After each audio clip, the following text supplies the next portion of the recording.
One, first of all, I want to say all praises to Yahawah, bahasham Yahawashi, bahasham Kodash, the honor to our apostles and elders at GMS, to the elect doing the work in sincerity and in truth. Shalawam.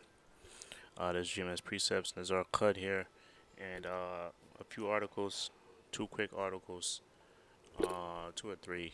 I guess I'll start. This is so it's basically it's the ongoing feud or the ongoing wars and rumors of wars, right? Because we're told, and this is, I gotta be like a broken record, right? Because that's how the scriptures are concerning prophecy. It acts as a broken record. It constantly repeats itself, right? Because Jake, as a nation, we're hard headed, and also it's to get the point across, Um, plus, there's a saying, repetition is the mother of skill, right? So, in order to learn something, it's got to be repeated to you, or you have to do it. You have to do it consistently or repeatedly, right? It's the same thing with working out. In order for you to get the benefits of working out, you have to be consistent with it, right?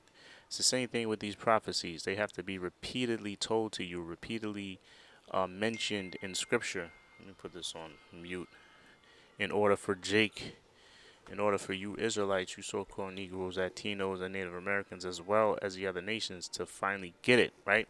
So, wars and rumors of wars. This is something that's been said time and time again. I'll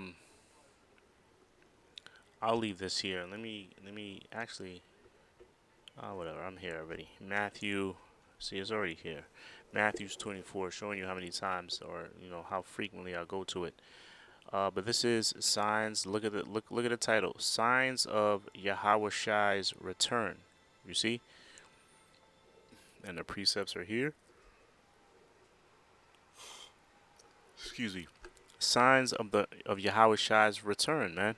And Yahawashi, he laid it out to the disciples clearly what's gonna take place before I return. Right. So I'm gonna just go to the point. I'm gonna go to the point.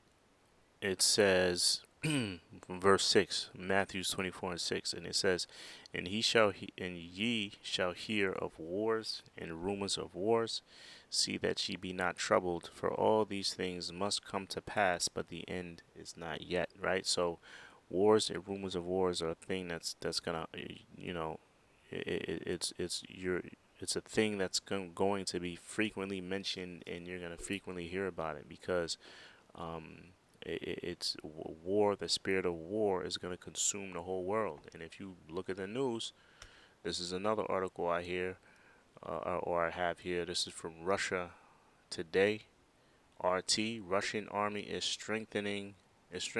NATO Supreme Commander says. So you got all these nations there. There isn't peace throughout the world, man. Ecclesiastes, the third chapter, speaks about there being a time of peace. Right now, it's not the time of peace. Right now, we're living in a time of war, man. And majority of not only our people, but people throughout the whole world, they're clueless to the fact, man. We're living in some very, very, very serious times, man.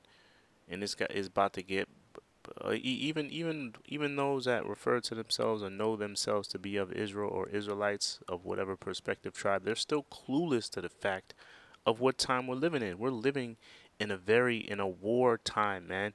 And things, you got nations that are gearing up for full-fledged war, and a majority of our people have no clue. I'm getting a little excited here, but you know, um, that's what time we're living in. So I'll read it again. I'll leave this, Lord willing. I'll leave these articles in the description box as well. Russian army is strengthening. Why are these nations putting so much money into their army or their military? Because the Most High has it in their minds to prepare for war. Moscow is producing weapons in prodigious or prodigious. I fucked up that. Prodigious numbers. It means like a large number. Let me just get the pronunciation because I done butchered that shit. Prodigious. Prodigious. Prodigious, yeah. Remarkably or impressively great in extent, size, or degree. You see? right, in prodigious numbers, right? U.S. General Christopher Kalavi claimed, right, Russia will have little difficulty reaching its target of 1.5 million active military personnel despite the ongoing conflict with Ukraine. NATO's Supreme Allied Commander in Europe, Christopher Kalavi, predicted during a U.S. Senate Armed Service Committee hearing on Thursday. The four-star U.S. Army general evaluated Moscow's ability to enhance its military capabilities, and he says, and it's quoted, I believe the personnel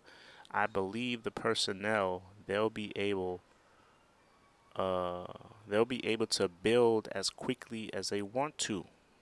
Referencing the launch of a spring conscription campaign on Tuesday that aims to enroll 160,000 recruits for military training. Unlike Kiev, Moscow does not deploy conscripts to the front lines, relying instead on volunteers. Right. So, um, look at that, man. So look, you got these nations there gearing up for war, man. Get ready. Be ready. I got another article. This is Iran talking shit. Once again, these nations just constantly going back and forth. Iran will deliver strong blow against U.S. if it attacks, Khamenei says. Now, why did he say that? You had Trump recently send over some bombers. I don't know if I have that article. Iran issues strong warning to U.S. after Donald Trump threatens to bomb country over nuclear deal. Right? He's trying to pressure them into making a deal. So he said, "Yo, we'll bomb you niggas." Uh, and then nigga talk. He said pretty much we'll bomb you if you don't sit down at the table and try to work something out, right? It says Iran Supreme Leader Ayatollah Ali Khamenei said yesterday that the U.S. receive a strong blow if it acts on President Donald Trump's threat to bomb unless Tehran reaches a new nuclear deal with Washington, right? So that threat is real, okay? These are wars and rumors of wars, one nation against another nation, right? Do I got another article here? I got a bunch here from Ground News. Iran sends meaning blah blah blah. After U.S. masses bombers. I had one article. Was this it? Tehran's vengeance. Iran warns Trump. Trump faces firm and immediate revenge after U.S. masses B-2 bombers as nuke deadline. Who the fuck is that? As nuke deadline nears. The warning also comes after the U.S. stationed menacing stealth bombers in the Chagos Islands to threaten Tehran. Right? Fucking Jake boy. Iran has threatened the U.S. with a firm and immediate response if Donald Trump bombs the Islamic State in response to stalling deal talks. Right? So, look at this, man. Bomb squadron. This was a few days ago. What day was this? This was the 31st, right? So this was like actually a few days earlier this week. 31st was like Monday, or yeah, and the first was Monday, I believe. Iranian Supreme Leader Ayatollah. Look at these bombers, dog. You see, U.S. and this is the U.S. Harry Truman. Okay. Death from above. So, and I'll leave this in the article in the description as well. But this is something to watch, man. This is something to watch for. I don't want to play that. I don't want to get flagged. So I'll leave these articles in the description box. Lord willing, like I said, quick video. Just are a few articles here. These nations are gearing up for war, and it's not for any reason, man. It's because the Most High wants these things. He told us these things were gonna happen. So it's for a purpose, but it's also to send us a warning, the warning of the elect. Lord willing, I'm part of that number. That to let you know or let us know what time we're in. Right now, we're in a time of war. Okay, we're definitely in a time of war. So anyway, Lord willing, you brothers and sisters, we're edified. Until the next show, shalawam.